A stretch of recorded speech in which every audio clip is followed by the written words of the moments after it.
ప్రభు అయిన యేసుక్రీస్తు నామంలో మీ అందరికి సమాధానం కలుగునగాక. ప్రియమైన దేవుని బిడ్డలారా, ఈరోజు దేవుని వాక్యం ధ్యానించుకుందాం. యోహాను రాసిన సువార్త 15వ అధ్యాయం 8వ వచనం, మీరు బహుగా ఫలించుట వలన నా తండ్రి మహిమపరచబడును, ఇందువలన మీరు నా శిష్యులు అగుదురు. ఆమేన్. ఈ వాక్యాన్ని దేవుడు దీవించునుగాక. ప్రియమైన దేవుని బిడ్డలారా, ఇక్కడ తండ్రి మహిమపరిచినట్లయితే మనం యేసయ్య శిష్యులుగా అవుదుము అని దేవుడు ఈరోజు చెప్తున్నాడు మనతో.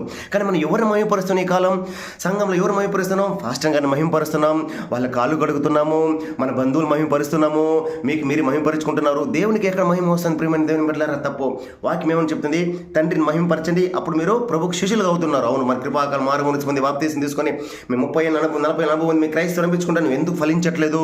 ఫలించాలని అనేక ఆత్మలు ఎంతమంది సువార్త చెప్పి ఉన్నాము. అవును ప్రియమైన దేవుని బిడ్డలారా, అనేక మందికి సువార్త చెప్పదాం, నశించిపోతున్న ఆత్మలు అగ్నిలో లాగినట్లాగి దేవునికి అప్పగిద్దాం, తండ్రిని మహిమపడదాం, బలి మంచి దాసులు అనిపించుకుందాం. యేసు ప్రభువుల వారికి మన శిష్యులుగా ఉందాం, పరలోక రాజ్యం చేరుకుందాం. ఈ వాక్యాన్ని దేవుడు దీవించిన